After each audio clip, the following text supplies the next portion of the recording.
화폐를 참조하시기 바랍니다.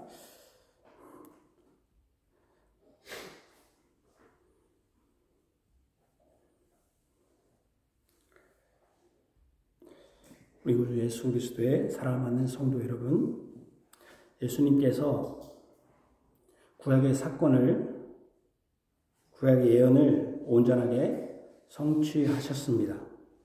이스라엘 백성이 약속의 땅인 가나안으로 들어가는 첫 지역인 여리고에서 라합의 집을 구원해 주셨습니다.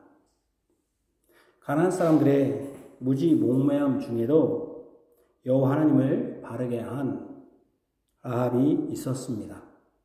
이 여인은 여호와 하나님이 이전에 여러 왕들을 전멸시킨 일을 들었습니다.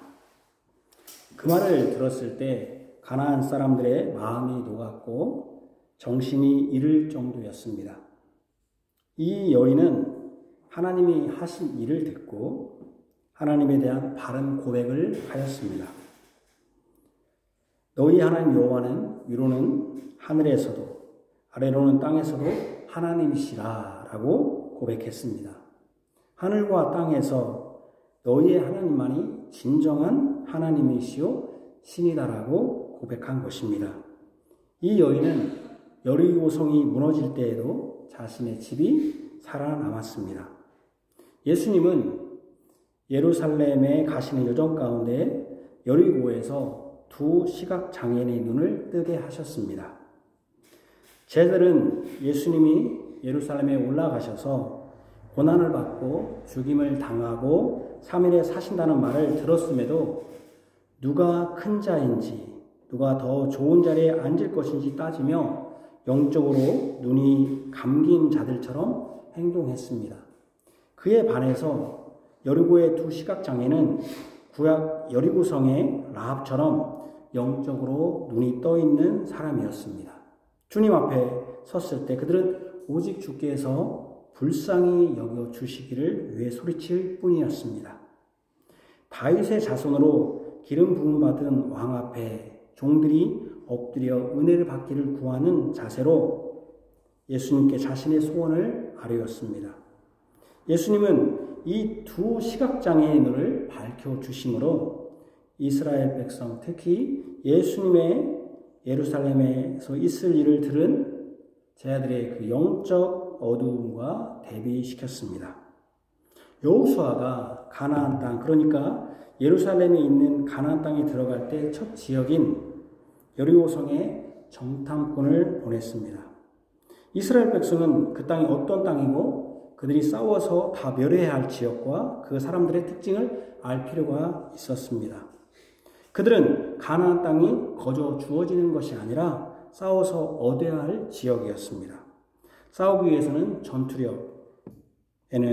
전투력에는 전략, 전술, 또 무기력, 전투력 이런 게 다 포함됩니다. 그리고 그 지역의 사람들이 정신력이나 싸움에 임할 자세를 아는 것도 중요합니다. 이미 여리고성에 들어간 정탐꾼들은 라합의 말, 즉 가나안 사람들의 두려워서 간담이 다 녹았다는 말에 승리를 확신했을 것입니다. 정신은 이미 이겼습니다. 그러나 정신만 이긴다고 싸움에서 이기는 것은 아닙니다. 싸울 사람과 무기도 중요합니다. 저는 오늘 본문의 내용으로 다음과 같은 제목과 내용으로 말씀을 전하고자 합니다. 예수님 예루살렘에 들어가시면서 자신 스스로 희생제물이셨다. 하나님 말씀에 순종하셨다. 하나님과 온 세상에 화평을 주셨다. 지금 이어지는 예수님의 여정의 최종 목적지는 예루살렘입니다. 그래서 1절에 그들이 예루살렘이 가까이 갔다라고 기술합니다. 예수님이 예루살렘으로의 여정 중임을 알 수 있습니다. 예루살렘 동쪽 1km 떨어진 곳에 감람산, 올리브산이라고 하죠. 감람산이 있습니다. 사도행전 1장 12절에는 이 산이 예루살렘과 가까여 안식일에 가기 알맞은 길, 오리 정도 되는 알맞은 길이라고 소개합니다. 그만큼 예루살렘과 가까운 거리의 산입니다. 그곳에서 예수님은 두 제자를 맞은편 마을로 보내십니다. 그곳에서 그들은 메인 나귀와 나귀 새끼를 가져옵니다. 예수님은 이 나귀 새끼를 타시고 예루살렘에 들어가십니다. 그런데 이와 유사한 구약의 인물이 있었습니다. 그는 예수님처럼 최종 목적지에 도달하지는 못했습니다. 그는 최종 목적지를 가까이 산 위에서 바라볼 뿐이었습니다. 그는 그 목적지에 도달하지 못했지만 사람을 먼저 보냈고 그들도 무엇인가를 가지고 돌아왔습니다. 구약의 그 사람이 누구입니까? 바로 모세입니다. 모세는 약속된 최종 목적지인 가나안 땅을 향해서 애굽에서 나와 광야를 돌아 가나안 땅 목전까지 왔습니다. 그러나 그는 느보산에서 가나안 땅을 바라볼 뿐이었습니다. 그곳으로 건너지는 못했습니다. 느보산은 가나안 지경 가까운 곳에 있습니다. 모세는 가나안 땅을 알아보기 위해 소위 정탐꾼을 보냈습니다. 각 지파 중 지휘관 1명씩을 뽑아 총 12명을 보냈습니다. 그 12명 중 단 2사람만이 하나님이 약속하신 그 땅을 차지할 수 있다고 했습니다.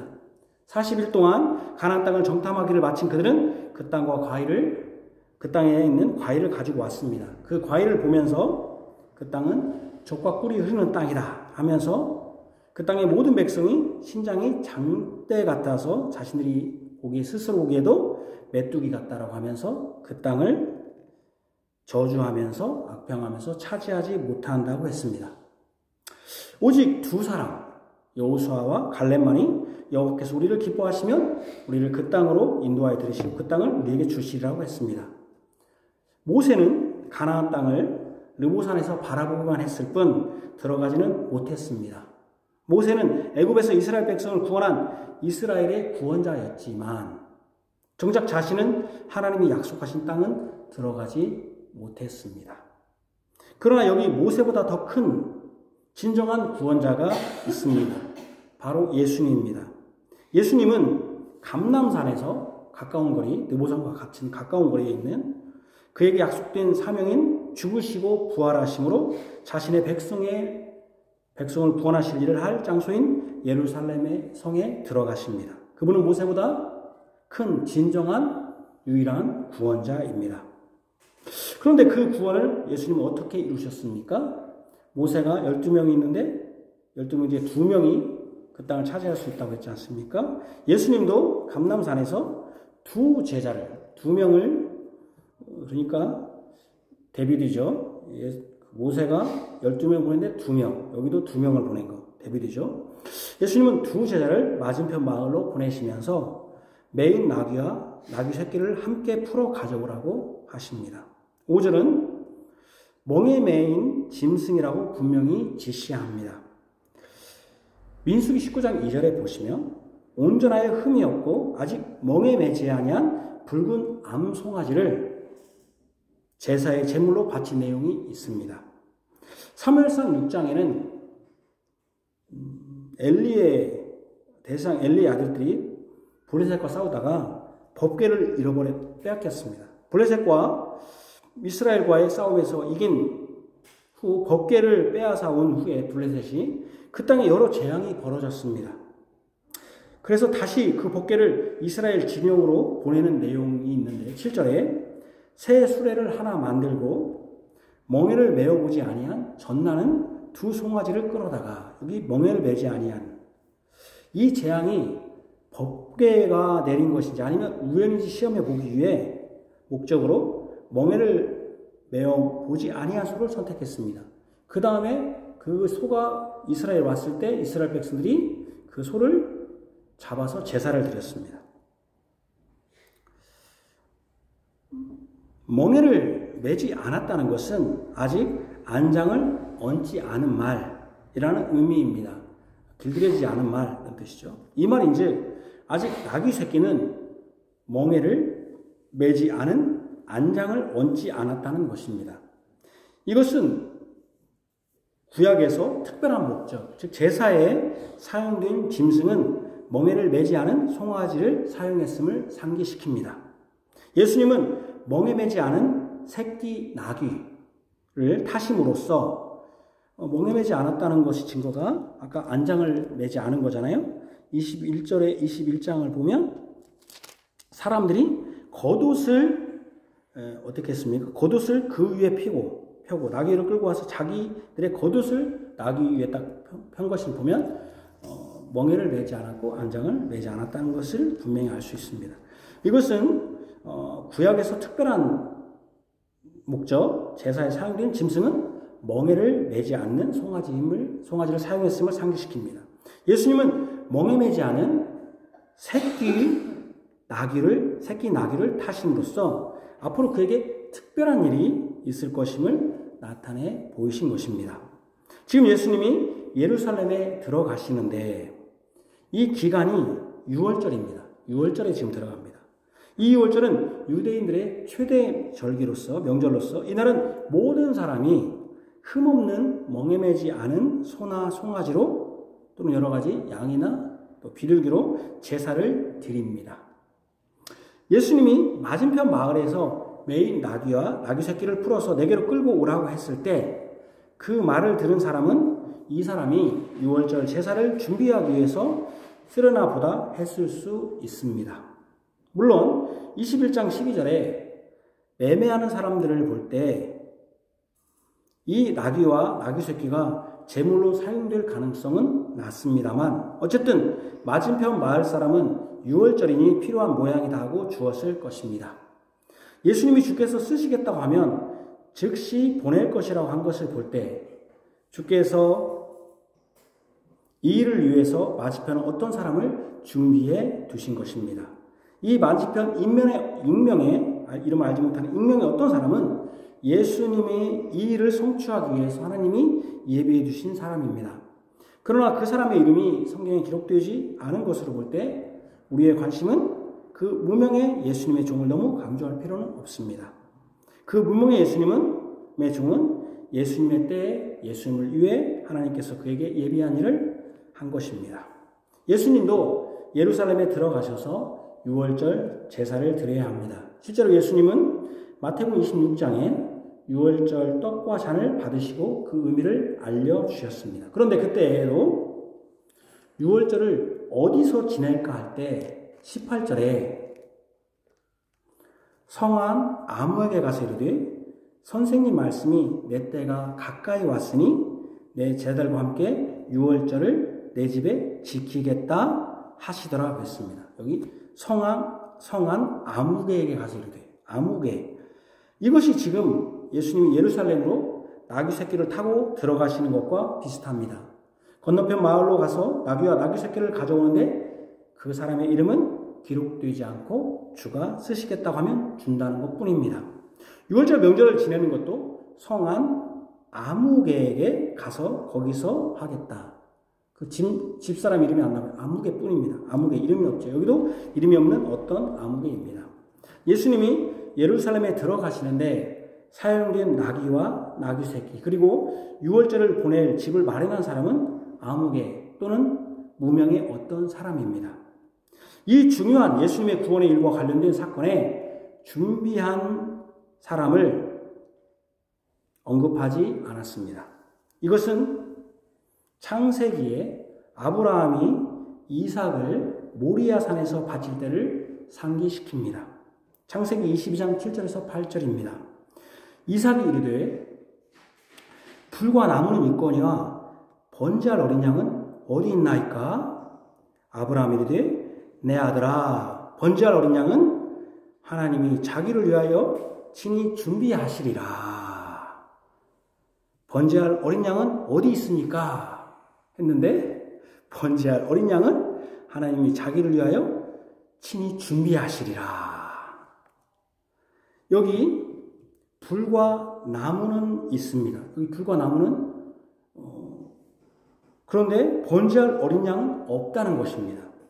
이 번제할 어린 양은 하나님이 친히 준비할 것을 미리 알려주셨습니다. 아브라함이 번제로 드린 이 모리아 산에 솔로몬이 성전을 지었고 그곳이 바로 예루살렘 성이 있는 곳입니다. 바로 그러니까 아브라함이 번제로 드린 장소가 모리아 산인데 모리아 산에 솔로몬이 성전을 지었고 또 그곳이 예루살렘 성입니다. 예수님이 예루살렘 성에 들어가셔서 처음에 한 일은 성전 안에서 매매하는 모든 사람을 내쫓으신 것입니다. 거기에는 비둘기 파는 자들도 있었습니다. 말하자면 성전 제사에 쓸 제물을 파는 상인들도 다 내쫓으신 것입니다. 이것은 예수님이 유월절 제사의 제물로 성전 안에 제물을 사용하지 않았음을 분명히 하는 것입니다. 아까 번제할 불과 나무는 있는데 번제할 어린 양이 없듯이 예수님이 분명히 유월절 제물로 성전 안에 제물을 사용하지 않았음을 분명히 합니다. 다음 시간에 성전에 매매하는 자들을 내쫓았다는 것이 무엇을 의미하는가 설교하면 예수님이 그걸 사용하지 않고 다른 걸로 드렸다. 바로 자신이 친히 자신이 되었다는 걸 알 수 있는 것인데 설교했습니다. 오늘 본문 관련해 핵심은 성전에서 매매하는 제물로 유월절 제사를 드리지 않았다는 것은 분명합니다. 이것은 바로 예수님이 나귀와 나귀 새끼를 가져오라고 하시면서 예루살렘에 들어가시는데 이삭이 아버지 아브라함에게 말한 바 불과 나무는 있는데 번제할 어린 양은 어디에 있습니까? 라는 질문을 생각하게 합니다. 예수님이 예루살렘에 들어가실 때 멍에 매는 짐승, 즉 어디 나귀를 타고 갈 수도 있는데, 그러니까 길들여진 말을, 큰 말을 타고 갈 수 있는데 멍에 매는 짐승의 새끼, 즉 멍에 매지 않은 새끼를 타고 간 것은 예수님이 친히 번제할 어린 양이 되실 것을 암시합니다. 구약에 멍에 매지 않은 짐승을 제물로 드렸던 것을 생각할 때 예수님은 멍에 매지 않은 새끼를 타심으로 자신이 친히 제물이 되실 것을 가르치신 것입니다. 유월절 떡과 잔을 준비하는 것도 아무개의 집에서 하실 것이라고 하신 것은 유월절 제물이 자신이 되실 것을 암시하는 것이고 그것을 준비하는 분이 바로 하나님이 친히 준비하시리라 했으니 그것을 예수님 자신이 자신이 스스로 준비할 것이라는 것을 드러내신 것입니다. 예수님은 친히 구약의 제사를 자신이 친히 제물이 되심으로 성취하시고 완성하실 것입니다. 예수님께서 대제사장으로서도 그리스도의 일을 친히 하신 것입니다. 두 번째, 하나님의 말씀에 순종하셨습니다. 예수님이 나귀와 나귀 새끼를 맞은편 마을에서 가져오라고 하실 때 만일 누가 무슨 말을 하거든 주가 쓰시겠다 하라. 그리하면 즉시 보내리라 라고 하셨습니다. 누가 무슨 말을 하면 주가 쓰시겠다 하면 그가 바로 반응하는데 그것을 뭐라고 쓰냐면 부사로 즉시 보내리라 그랬습니다. 바로 즉시 보낼 것입니다. 즉시 보낼 것입니다. 이것으로 그 무명의 누군가의 순종을 강조할 수 있습니다. 즉시 보냈으니까요. 저도 그렇게 생각하고 교육전사 때 그렇게 설교한 적이 있습니다만은 그건 사실 사람 중심의 설교입니다. 그때 교육전사 때는 사람을 이렇게 하다 보니까 제가 이제 요즘은 사람에 뭐 그렇게 설교하지 않습니다. 뭐 재미는 없지요. 동기부여가 안 되니까. 옛날에는 막 동기부여 시키고 막 뭔가를 일으켜야 되니까 그렇게 했습니다만은 옛날에 제가 그렇게 설교했습니다. 이렇게 예수님의 일보다는 그 무명에 좀 순종해야 된다 강조하기 위해서. 그러나 사실은 사람 중심의 설교입니다. 우리는 성경을 통해 예수 그리스도를 먼저 보는 것이 중요합니다. 여기 여기 즉시라는 부사가 쓰였잖아요. 아브라함이 이삭을 바치려던 그때를 다시 생각하게 합니다. 아브라함이 이삭을 제물로 바치기 위해 아들을 결박하여 제단 나무 위에 놓고 손을 내밀어 칼을 잡고 그 아들을 잡으려 했습니다. 이제 이삭은 아브라함의 칼에 죽기 직전입니다. 그때 여호와의 사자가 하늘에서부터 그를 불러 이르되 아브라함아 아브라함아 이렇게 소리쳤습니다. 하시는지라 그랬습니다. 아브라함아 아브라함아 칼을 들어 이삭을 죽이기 직전에 바로 여호와의 사자가 급히 아브라함아 아브라함아 이렇게 두 두 번 불렀습니다. 즉시하는 다름없지만 아브라함을 두 번 부른 것은 부름의 즉각성을 드러냅니다. 아브라함아, 아브라함아, 아브라함아, 이렇게 두 번 불렀지 않습니까? 이 두 번 부른 것은 부름의 긴박성을 드러냅니다. 하나님께서 제물을 친히 준비하시는 것이 긴박함을 드러내신 것입니다. 그렇죠? 하나님이 친히 준비하는데 아브라함이 자기가 준비한 제물 이삭이 아니라 내가 준비한다. 그러니까 그 긴박성을 아브라함아, 아브라함아 두 번 부르는 것으로 드러냈습니다. 여기 마태복음에서도 예수님이 지금 예루살렘에 오르시는 이 여정의 긴박성, 예수님이 멍에 매지 않은 새끼 나귀를 타시면서 예루살렘에 가셔서 희생제물이 되실 것의 긴박성을 드러내는 것이 즉시입니다.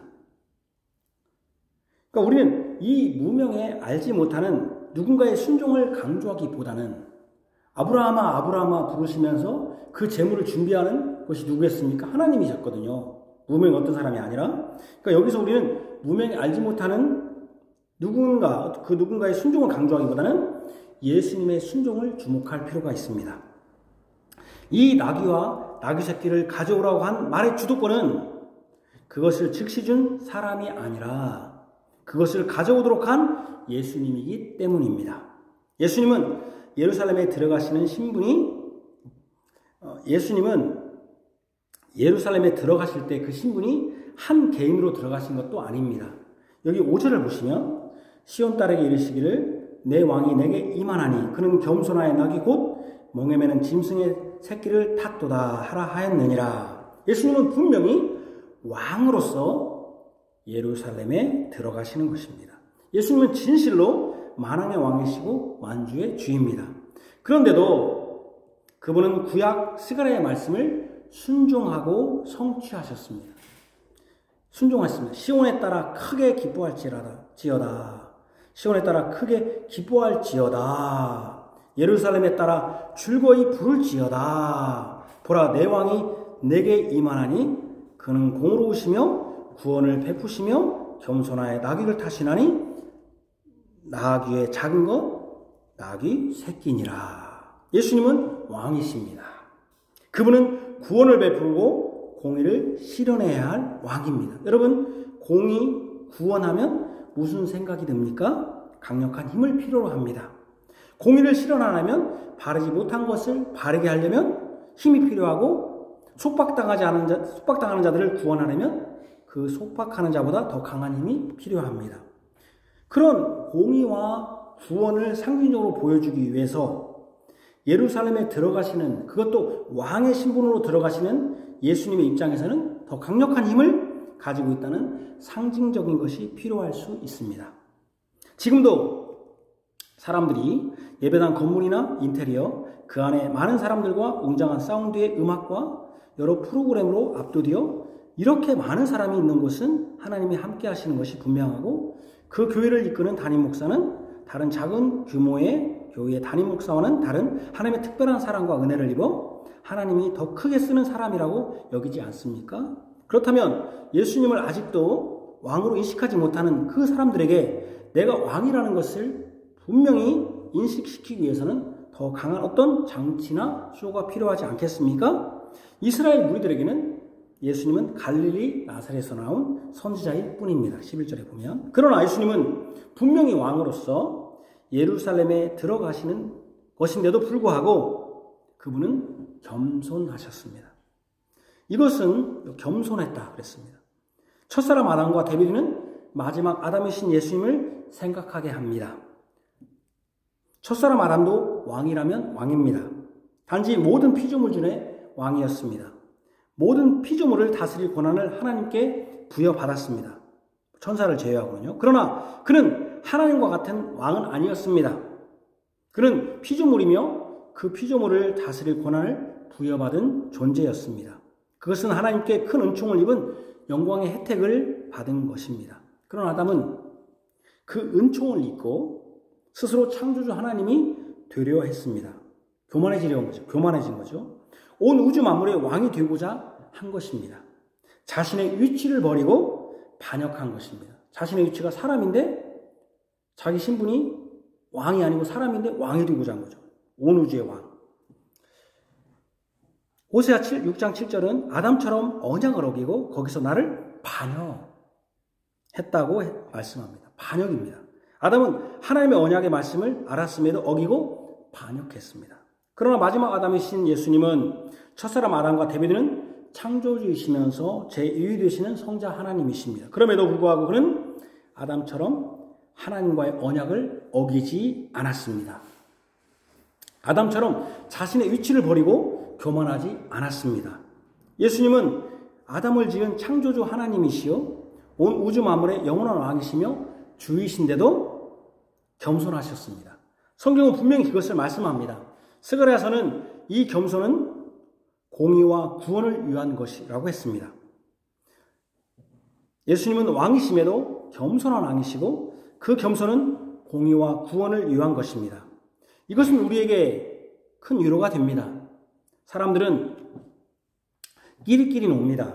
끼리끼리 놀 수밖에 없습니다. 공통 관심사가 다르기 때문입니다. 목사들도 작은 교회는 작은 교회 목사들끼리 대화하고 대형 교회는 대형 교회 목사들끼리 대화합니다. 그들의 대화 주제가 다르고 환경이 다르기 때문입니다. 여러분의 회사에서도 그럴 것입니다. 여러분들이 회사의 사장과 대화할 일은 거의 없을 것입니다. 여러분과 같은 동료 직원과 많은 대화와 시간을 보낼 것입니다. 이런 걸 생각할 때 예수님이 우리의 왕이신데 우리와는 다른 궁중에 홀로 계시거나 의리의리한 방탄차를 타고 그의 궁중에 들어간다면 우리는 감히 그분과 같이 할 수 없는 존재라고 생각할 것입니다. 이단들도 보면 교주는 엄청난 저택에 살지 않습니까? 그러니 그 집안에 들어가 교주 얼굴을 마주보고 있다는 것만으로도 엄청난 특혜와 은덕을 누린 것으로 알고 신으로 받들지 않습니까? 지금도 대통령실에 가서 대통령과 대화를 했다면 얼마나 영광으로 알겠습니까? 왜냐하면 모든 사람이 대통령을 만나고 대화한다면 그리 큰 영광이라고 여기지 않을 것입니다. 드문일이기에 희소성이 있는 인물과 만나고 저택에서 들어갔다면 자랑거리가 되고 영광이 되는 것입니다. 그런데 예수님이 그런 왕으로 오셨다면 우리는 그분께 나아가기가 얼마나 힘들겠습니까? 그런데 예수님은 진정한 우리의 중보자이신데 그것도 우리와 같은 수준의 중보자이십니다. 그분은 나귀 새끼를 타실 정도로 우리와 같은 그룹이셨습니다. 우리는 그분께 담대히 나아갈 수 있는 위치로 겸손하셨습니다. 그분은 참으로 온유하고 겸손하여 그분께 배울 수 있습니다. 그분께 나아가는 자들에게 온유하신 분이고 겸손하게 받아주시는 분입니다. 세 번째, 하나님과 화평을 주셨습니다. 하나님 온 세상에 화평을 주셨습니다. 예수님은 나귀 새끼를 타셨지만 강력한 힘이 있으신 분입니다. 그분은 공의와 구원을 행할 수 있는 분입니다. 그러나 그분의 싸움은 혈과 육에 대한 것이 아닙니다. 세상의 권세를 잡은 자, 바로 예뱀인 사탄과 싸우시는 왕이십니다. 그분이 싸우시는 방식은 세상의 방식과는 다릅니다. 세상의 강력한 힘은 강력한 군사력에 기반합니다. 또는 강력한 정치력과 대인관계 등과 관련됩니다. 그러나 그분은 나귀 새끼를 타고 가시는 것처럼 그러한 힘이 전혀 없으신 분이시고 사람을 결성해서 정치 세력화하시는 분도 아닙니다. 그 손에 무기를 들고 선동하시는 분도 아닙니다. 그러나 그분은 분명히 사탄과 싸우셨습니다. 그분은 여자의 후손으로 오신 유일한 구원자이시고 온 우주 만물의 창조주이시고 왕이시며 사탄의 머리를 치실 유일한 분입니다. 여기서 예수님이 나귀 새끼를 타신 또 하나의 이유를 생각하게 됩니다. 스가랴 9장 9절의 10절을 제가 읽겠습니다. 시온에 따라 크게 기뻐할지어다. 예루살렘에 따라 즐거이 부를지어다. 보라, 내 왕이 내게 임하나니 그는 의로우시며 구원을 베푸시며 겸손하여서 나귀를 타시나니 나귀의 작은 것 곧 나귀 새끼니라. 내가 에브라임의 병거와 예루살렘의 말을 끊겠고 전쟁하는 활도 끊으리니 그가 이방 사람에게 화평을 전할 것이요 그의 통치는 바다에서 바다까지 이르고 유브라다의 강에서 땅끝까지 이르리라. 예수님은 나귀 새끼를 타시는 왕이시지만 그의 힘은 강력합니다. 북쪽 이스라엘 에브라임을 병거할 때, 에브라임 북쪽이지 않습니까? 남쪽의 병거와 말 등 전쟁하는 모든 무기를 끊으십니다. 또 이방 사람께 말을 끊겠고 전쟁하는, 그리고 이방 사람에게 화평, 이방과 지금까지 전쟁하고 싸우는데 평화를 주실 것입니다. 그의 다스림은 바다에서 바다까지 나아가 땅까지 이를 것입니다. 그 화평이 바다와 바다를 넘어 땅까지 이를 것입니다. 예수님은 왕으로서 화평을 전하기 위하여 예루살렘에 들어가시는 것이고 그것을 분명히 하시기 위해서 나약한 나귀 새끼를 타고 들어가신 것입니다. 예수님이 옛뱀과 싸우는 방식은 혈과 육의 무기가 아닙니다. 그분은 멍에 매지 않은 나귀 새끼를 타셨지만 죄와 사망의 멍에 매어 있어 참된 왕과 주인을 섬기지 않는 사람들, 그래서 그들에게 싸움과 전쟁에 있는 그들에게 화평을 전하실 것입니다. 예수님은 사람과 하나님 사이에 화평을 전하실 중보자이시며 사람과 사람 사이에 화평을 전하실 구주시며 이스라엘과 이방인 간의 화평을 이루실 공의로우신 왕이십니다. 예수님은 화평의 복음을 온 세상에 전하기 위해서 그리고 혈과 육의 죽음에 매여 종으로 타는 사람을 구원하는 왕이시며 사단에 매여 사는 사람들을 구원해 주시는 왕이시며 죄에 매여 사는 사람들을 구원하셔서 하나님과 화평을 주시는 왕이십니다. 예수님은 본인 스스로 친히 화목제물이 되셔서 하나님과 사람과 모든 이방인까지 화평을 주시는 겸손하신 왕이십니다. 예수님은 그분 자신이 대제사장으로서 친히 자기가 스스로 준비한 제물이 주셔서 죽으시고 순종하셔서 겸손한 왕이신데도 하나님 말씀에 순종하심으로 온 세상에 땅끝까지 화평을 주셨습니다. 예수님이 싸우시는 방식, 사단과 싸우시는 방식은 화평의 방법입니다. 예수님과의 세상과 사단과 죄를 이기시는 방식은 겸손하게 하나님의 뜻에 순종하는 것이며 자신을 비워 종이 되어 죽으시는 것으로 된 것입니다. 우리는 화평의 복음을 가지고 있고 교회는 화평의 복음을 전합니다. 여러분들이 모든 사람과 화평하기를 바랍니다. 기도하겠습니다. 하나님 아버지, 오늘 주께서 예루살렘에 들어가시는데 친히 제물을 준비하십니다. 그것을 멍에 매지 않은 나귀 새끼를 타시는 것으로 증거하셨습니다. 아브라함이 이삭을 바치려 할 때 하나님이 친히 준비하신 것처럼 하나님 자신이신 예수께서 친히 제물을 준비하셨습니다. 이 제물은 화목제물입니다. 모든 사람과 이방인과 땅끝까지 화평을 전하는 제사입니다. 우리 예수님은 대제사장으로서 이렇게 우리를 위하여 화목제물이 되시고 우리의 죄의 멍에 또 율법의 멍에 또 사망의 멍에에서 우리를 구원하여 주셨습니다. 우리의 얽매여 있던 사단을 풀어주셨습니다.